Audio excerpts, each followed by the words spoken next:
भक्त जनों के कार्य हित में करती कहा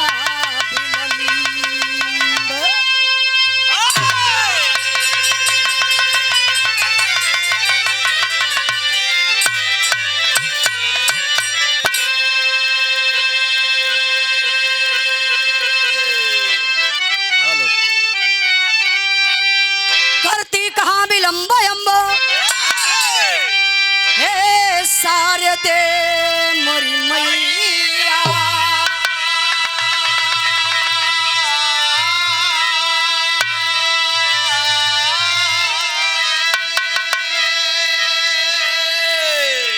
अरे भाव सागर से पार करो मंग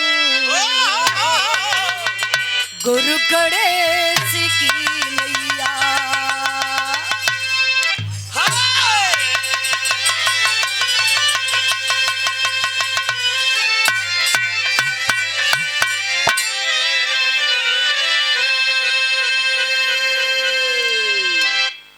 कोई भी कार्यक्रम शुरू करने से पहले लोग अपने इष्ट देवी देवता को मना लिया करते हैं। जैसा कि बताया जाता है बल को चाहने वाले भाई वीर बजरंगबली की पूजा आराधना वंदना करते हैं। महान गायक कलाकार मंचासीन माँ सरस्वती का आराधना वंदना करीला बाबूजी। मेहरारू के चाहे वाला लोग तोरे बाबू के पूजा करन। अच्छा काहेन के बाहू का पूजा करल? मेहरारू दियावे काम करन। सही बात बा, आप लोग बुरा मत मनिहा।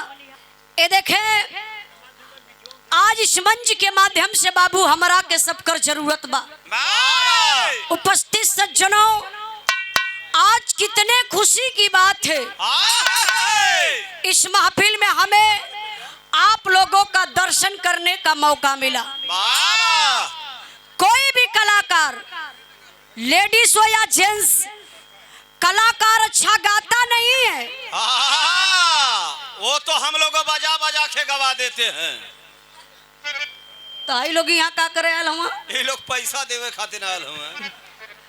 ये अमेरिकन बैंक बैठल हुआ। देखिए कलाकार अच्छा गाता नहीं है, नहीं कोई कलाकार स्टार होता है। स्टार तो आप लोग हैं, इसलिए नीचे हैं आप लोग। अच्छा तो नीचवा न बैठी हैं तो का तोरे कपड़ा पे बैठी हैं? अरे भाई स्टार लोग नीचे रहबे कराला। आप लोग बड़े महान हैं, बड़े धैर्यवान हैं, हम कलाकारों के भगवान हैं। कलाकार अच्छा गाता नहीं है, आप लोग कलाकारों से बहुत अच्छा गवा देते हैं। हम कलाकारों की शक्ति आप लोगों के पास है। आप लोग चाहेंगे तो हम लोग बहुत अच्छा गा देंगे। अगर आप लोग चाह जाएंगे कि कलाकार खराब गा दे तो मन खराब गावे शुरू कर देवे। ये हमान का शक्ति आप लोगों के पास बा, इसलिए मैं आप लोगों की चरण की दासी हूँ। आप लोग अपने चरण की दासी समझकर बाबूजी जरूर आशीर्वाद दीजिएगा। हम गायिका उजाला यादव आजमगढ़ के धरती से चल के आल बनी। ए महान धरती पे आप सब भाई इनका दर्शन पा करके हम पूरी पार्टी से धन्य हो गई। और बगल वाला लोग नाराज हो गए होंगे का? कुछ कहला है का? अरे भाई अपना है पार्टियां खाली कहा तू। देखिए हमसे चाहे आपसे चाहे आपके पार्टी से चाहे हमारे पार्टी से कुछ गावे बजावे में बोले बतियावे में अगर कोनो भी प्रकार का गलती हो जाई तो जतनी लाइट जरा थी कुल बुता दी लोगन। तनी होश में बोला, ये लाइटिया बुझवा के कौन मजा पा जीवा? जो गलतियां करिया नरमा सजा दे दिहल जाई। इतना दूर से यहाँ तू लाइट बुझवाइल बड़ा। तू लोग विरागाल हो गलती कराल हुआ। हाँ इनकर प्रश्न सही बात सच्चाई बा के मान दोनों कलाकार यहाँ बिरहा गाव दियाल बनी, लेकिन बताया जाता है ज्यादा चलने वाले थक जाते हैं और ज्यादा बोलने वाले लात भी खाते हैं। अच्छा तो यहाँ ज्यादा के बोलत बहो? तो आना लोगन दोनों जने तो बोलत हुआ। अब भैया हम कुछ बोलब ना।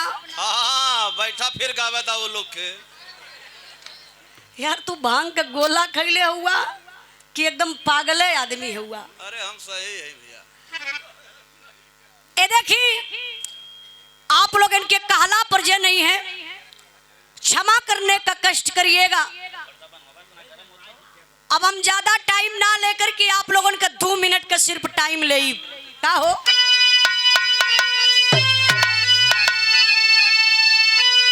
अरे आज मोरी मैया,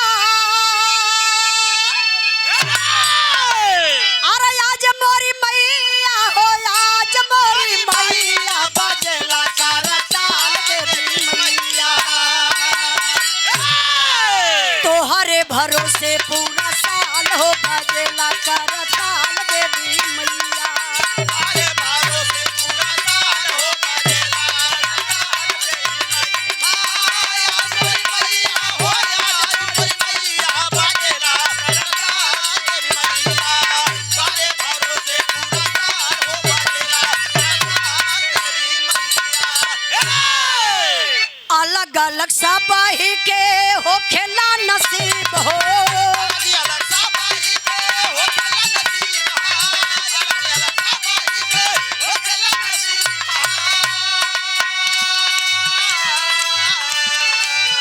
हमारा के राख ले बुआ अपना करीब हो की फैली निहार देवी महफिल सजेला बेमिसाल हो, बजेला कर ताल देवी मैया।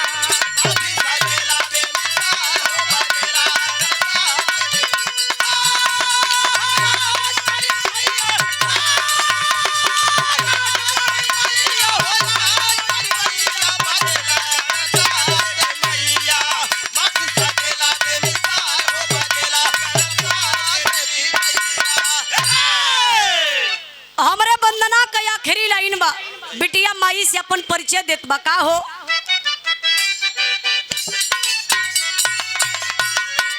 गुरुआ बिहारी गुरुगाड़ से गुड़ गावल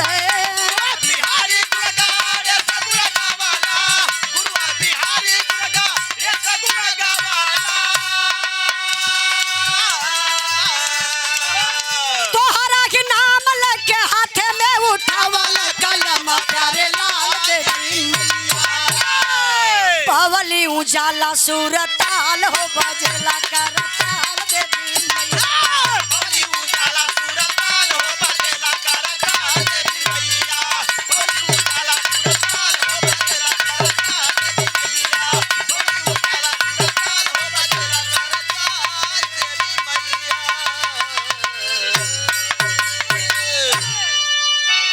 घमंड इंसान की जिंदगी में विनाश का जड़ है। अहंकार के वृक्ष में विनाश का लगता फल है। अहंकारी इंसान ये धरती पर कब्बो सम्मान पैबे ना करी। एक बार का बात बयारों से घमंडे का बिरहा सुन लिया है कि घमंड कितना बुरा चीज बा। घमंड वाली हो जाते ठीक है ना। जरा आप लोग गौर करिए, एक बार का बात बा हनुमान जी के बहुत बड़ा घमंड हो गयल।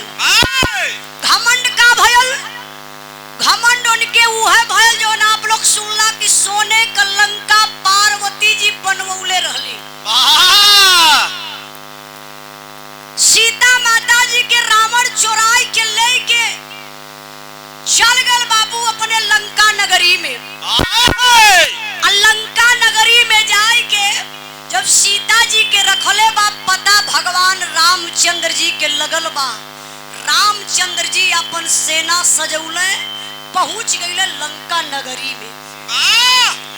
जब लंका नगरी में गईलन, लड़ाई भई। लड़ाई के बाद और लंका के हनुमान फूक दहलन, जलाए के राख के दहलन। अरे भैया सोनमा हो। अच्छा देखा इहे बात बा, कभी कभार आप लोग कंफ्यूज हो जाला। केहू केहू प्रवचन भी देला, का कहल जाला, जो बाबा लोग बड़ी बड़ी दाढ़ी रख के बैठल लाल। एक दिन एगो एगो लड़की सिंपल लड़की पढ़े लिखे वाली स्टूडेंट पूजा के सवाल कदलस कलस है बाबा बतावा सोना तो कभी जलता नहीं है भैया सुरती वाला भैया देखा हम भी रहा गावत लऊ अपना बात रे ले हां रगड़ा भेड़ा हम बोले हे भैया राय दत्तनी मर बतिया सुन ला बढ़िया बात है गौर करेंगे बाबू अब लड़की सवाल का दलस बाबा से एक मंच का बात बताओ थी कि बाबा जी बताई सोने का लंका जल के राख कैसे भइल जब सोना रही तो जलत ना चाहे के कितनो जलावा कितनो आग में भूना जितना आप आग में जलैबा उतने वो सोना का लाइट वाले ओकर निखार बढ़ जाला लेकिन सोने का लंका आप बतौनी एक वहाँ सोना का बात रहा कि कितना हम सोना ले आई ओ सोना भगवान भोलेनाथ सोचत हुए कि सोना इतना पाइप कहाँ की एक महल बनाई लेकिन नहीं पार्वती जी का कहना रहल कि सोने का लंका मतलब विश्राम करने के लिए आराम करने के लिए हमान सुतब कहाँ कई दिन पत्थरे पे सुतबे कई दिन झोपड़ी में सुतबे सोने का लंका मतलब आराम करने के लिए विश्राम करने के लिए कक्ष बना दीजिए तो ओकर पूरा नमोए पड़ गल कि सोने का लंका अगर सोने का रहा था भूषण का रहा तो हनुमान जी के जलौले जरत ना एकत पावा उखाड़ के भाग गया होता कि हनुमान जी की है घमंडवा सोने के लंका के जलाई के भस्म के दहल वापस आयल हुआ सीता माता के लेके अयोध्या नगरी में हनुमान जी के घमंड हो गल कि हमसे बड़ा बलशाली ये धरती पर केहू के ना बा जैसे वहां गरुड़ देव के घमंड भरल है एक बार का बात बा काग भुसुंडी पक्षिन का राजा जंगल में जाए के कथा सुनावत रहलन जैसे आप लोग बिरहा सुनत हुआ ऐसे हर पक्ष पक्षी आए कोई जंगल में बैठ के कथा सुनत रहले एक दिन का बात बा बाबू हनुमान जी वही कथवा में जाए के बाबू बैठ के बड़े प्रेम से कथा के सुनत रहलन अब वही दिन का कथा का रहल का भुसुंडी बड़े जोश में आकर के कहने लगे कि अरे मेरे भक्तों अरे मेरे भक्तों जिस समय लक्ष्मण को शक्ति बाण लगा था उस समय हनुमान जी ने संजीवन बूटी लेने के लिए गए थे तो सूरज की 100 योजन ऊपर से अरे भैया हनुमान जी पीछे बैठल रहल गुस्सा में लाल और तमतमाई के खड़ा भइलन अब कई लड़का मास्टर साहब है लाइन बा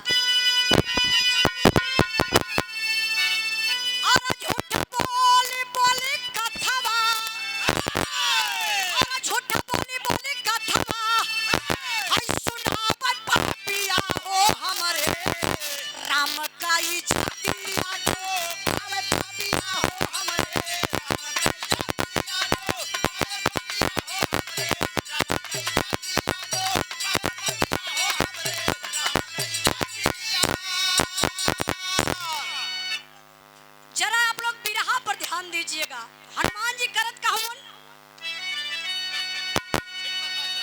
छीट पारे साथी दिहल फेंकी देहल पालिया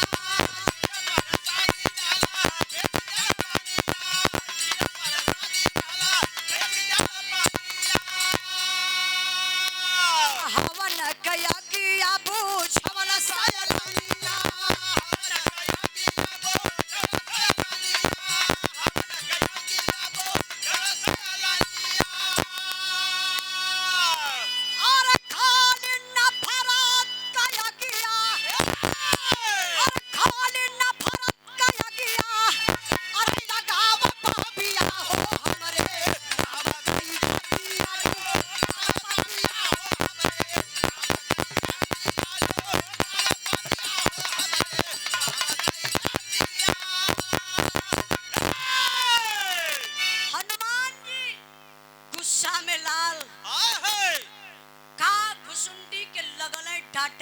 इतनी मोहब्बत दादा के बहिन बा तो इंद्राज भाई सोचा आज का मोहब्बत कैसन हो गई पति पत्नी का, अक्सर देखे के मिलत है।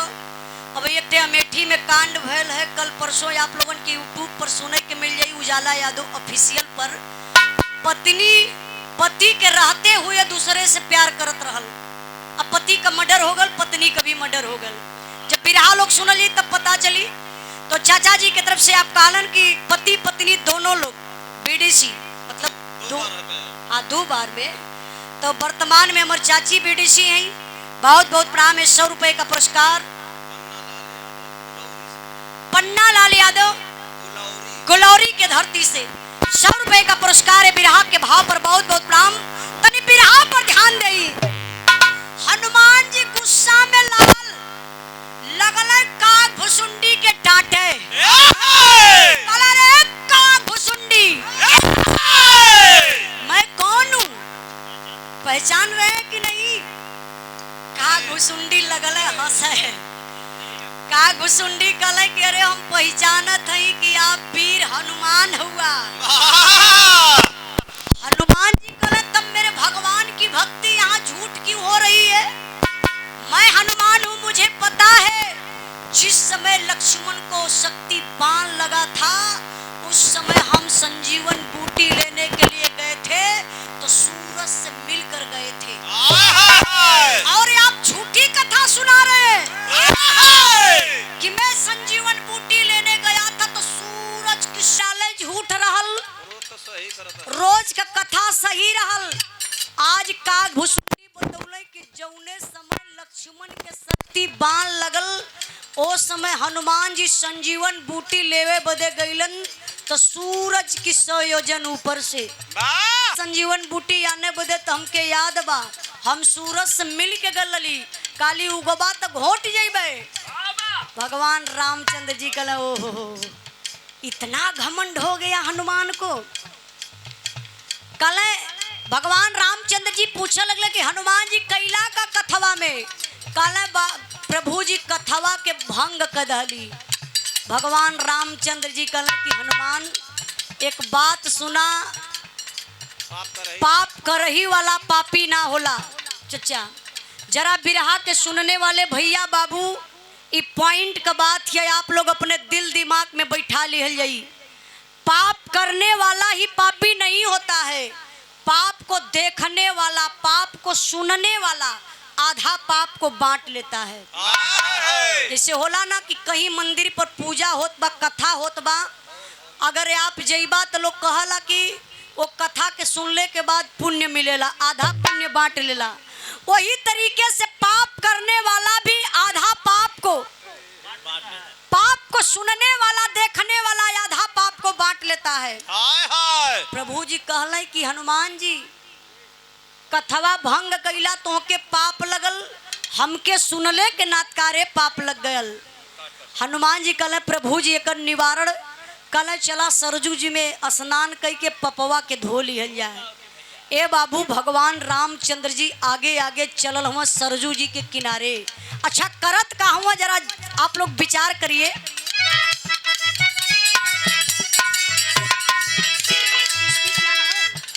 यह करत हुआ का बोले प्रभु सोना सोना कपिरैया, अयो रामा सोना सोना कपिरैया, चला चली सारा जुनहाए ना। बोले प्रभु सोना सोना कपिरैया, अयो रामा सोना सोना कपिरैया, चला चली सारा जुनहाए ना। बोले प्रभु सोना सोना कपिरैया, अयो रामा सोना सोना कपिरैया, चला चली सारा जुनहाए ना।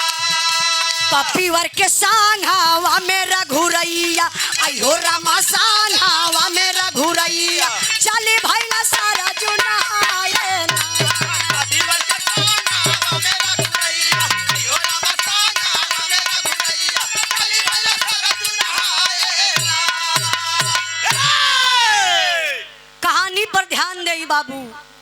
भगवान रामचंद्र जी सरजू जी के घाट पर गईलन, स्नान करे लगलन। स्नान करत करत जान बुझ के अपन शरीरिया कपावे लगलन। आ शरीरिया कपाई के आई अंगूठिया निकाल के धीरे से प्रभु भगवान रामचंद्र जी वही पनिया में छोड़ देले। अंगूठी पानी में छोड़ले हुआ बाबू। हनुमान जी के चेतावे लगले प्रभु भगवान रामचंद्र जी कहले हनुमान गजब हो गया, हमारी अंगूठी तो पानी में गिर गई। सच्चा भक्त हनुमान यहर वहर देखले ना, छपाक से वही पनिये में कूद गईले। अंगूठिया हनुमान जी देखत हुए कि वह पनिया में गिरल बा, जात बा। हनुमान जी अंगूठिया पकड़ल चाहत हुए, लेकिन अंगूठिया पकड़ात ना बा। धीरे धीरे वो अंगूठी पतालपुरी के अंदर पहुंचल। और जब पतालपुरी के अंदर अंगूठी पहुंचले बाबू तो भयल का मास्टर साहब टेरी कलाई। अरे मुनरिया एक सवाठ गो रही, देखत महावीर के फरमान लगी नजरिया।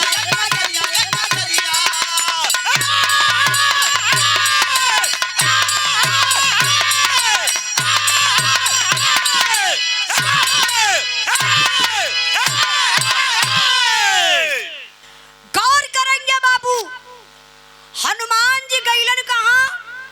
पतालपुरी में। प्रभु भगवान रामचंद्र जी का अंगूठी पतालपुरी में पहुंचल बा। भगवान प्रभु भगवान राम का अंगूठी एक गो गईल बा, लेकिन पतालपुरी में जाए के 108 गो अंगूठी हो गई। देखा भगवान का लीला, अंगूठी जात बा एक गो और घड़ीला में जाए के हेराए गई। और वही पतालपुरी में हनुमान जी एकदम घबरात हुए कि आखिर मुनरिया मिली कैसे, अंगूठी ना मिली तो प्रभु भगवान रामचंद्र जी के सामने झूठ हो जाई। वही पतालपुरी में एगो साधु बाबा सीताराम सीताराम सीताराम सीताराम का जाप करत हुए। हनुमान जी सोचले कि अरे हमरे प्रभु भगवान रामचंद्र जी का भक्त ए पतालपुरी में। प्रभु हनुमान जी पहुँचले वो साधु बाबा के पास जाए के हथवा जोड़ी लले। कहले प्रभु जी हमके क्षमा करिहा, आप भी प्रभु भगवान रामचंद्र जी के भक्त हैं, हमहू भगवान का भक्त बनी, हमके क्षमा करिया, आपका भक्ति भंग करत बनी। हमके एगो बात बताई, हमारे प्रभु भगवान रामचंद्र जी के एगो अंगूठी आइल है, आप देखला है का? साधु बाबा कहला हाँ बचवा, वो देखत हुआ घड़ीला ना, वही घड़ीलवा में बा जाके निकालला। हनुमान जी अपन हथवा डलल, ये बाबू एक गो अंगूठी ना 108 गो अंगूठी, भर यजुरी अंगूठी है। अंगूठी सब एक बरन का बा, एक ही रंग का बा। ई समझ में ना आवत कि अब का कवन अंगूठिया आइल। भर यजुरी का अंगूठी लेके उस साधु बाबा के पास हनुमान जी गईले। कहले प्रभु जी जवन बहिन का अंगूठिया आइल है वह निकाल के दे दा। ए बाबू साधु बाबा वह अंगूठी निकाल के हनुमान जी के देहलन। हनुमान जी 107 गो अंगूठी वही घड़ीला में छोड़ दले पतालपुरी में। एक गो अंगूठी, वही अंगूठी के ले के प्रभु भगवान रामचंद्र जी के पास अइलन। पूछे लगले कि प्रभु जी ये कैसन लीला आप दिखावत है, ए अंगूठी के कारण बताई। भगवान रामचंद्र जी खखाई के हंसले, हंस के कहला का मास्टर साहब, अरे सुन के बात हंसन लगे रघुराई बाक्य बजरंगी, थोड़े जल में गईला तू तराई बाक्य बजरंगी।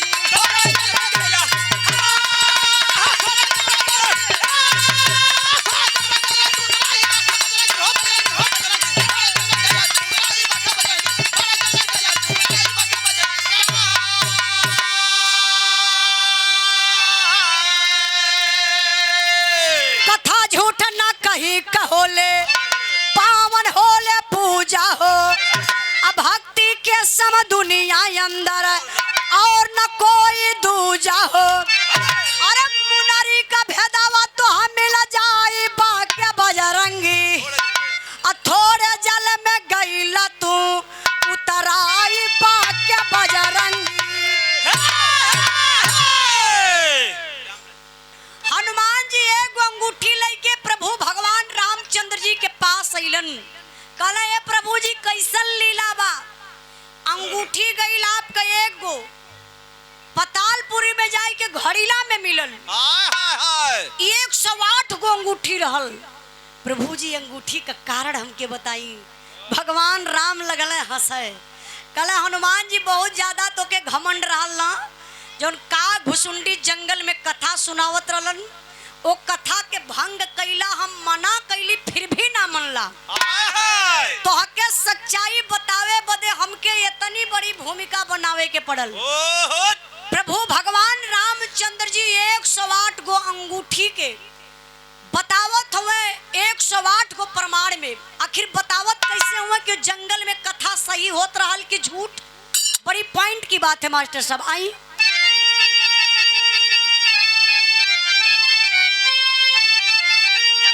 अरे बोल भगवान हनुमान जी से बतिया भैया,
एक 107 बार का बात याद ना बा, लेकिन यह जन्म का बात हमके याद बा। जब हम गैली संजीवन बूटी आने बदे तो सूरज से मिल के गलली कि उगिहा मत नहीं तो घोट जाब। गैली आने संजीवन बूटी समझ ही ना पौली, पूरा पहाड़वा लेके चल रही। अच्छा आप लोग देखले हुई है सीरियल में, टीवी में, फोटो में भी देखले कि हनुमान जी पहाड़ लेके उड़त हुआ। काहे? हनुमान जी के समझ में ना आयल कि संजीवन बुटिया कवन बा, और खोजे में ज्यादा लेट हो जाई और सूर्य उग जाई है तो लक्ष्मण का मौत हो जाई। हनुमान जी कालन के प्रभु जी हमके 107 बार का बात याद ना बा, यह जन्म का बात याद बा, लेकिन ए प्रभु जी एगो बात और बताई। जवन 107 गो अंगूठिया आपका पतालपुरी में बा, एक ठे अंगूठिया ही आपके हथवा में बा, मतलब हो गई 108 गो अंगूठी। हमके विश्वास हो गल कि का घुसुंडी कथा सही सुनावत रहलन। लेकिन कलयुग में हम चाहत बानी कि अंगूठिया के कौनो स्थान दे दिहल जा, जौने से आपका पूजा कलयुग में भी लोग करें। आज प्रभु भगवान रामचंद्र जी का पूजा एक कलयुग में कैसे होत बा, हमरे बिरहा का आखिरी लाइन बा। हमारे गुरुजी माननीय प्यारे लाल कवि जी का एक नई खोज बा रामायण के। भगवान रामचंद्र जी का पूजा एक कलयुग में कैसे होत बा मास्टर साहब? अरे 108 मुनारी मनाई गईले कलयुग भई में कंठी बन पूजाई।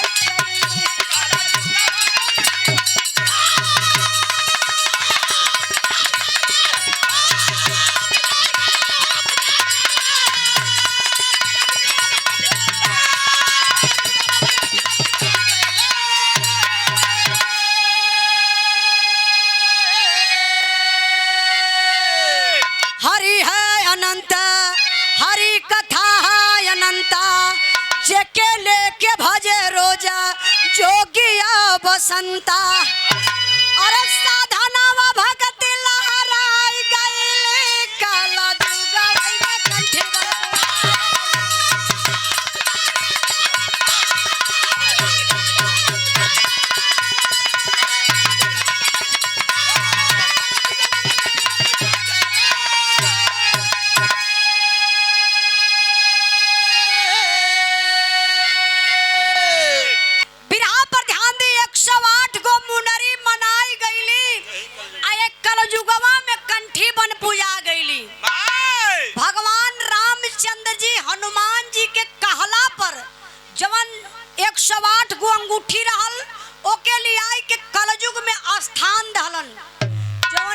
108 गो दाना क माला होला। कुछ लोग कहेला रुद्राक्ष क माला, कुछ लोग कहेला तुलसी क माला।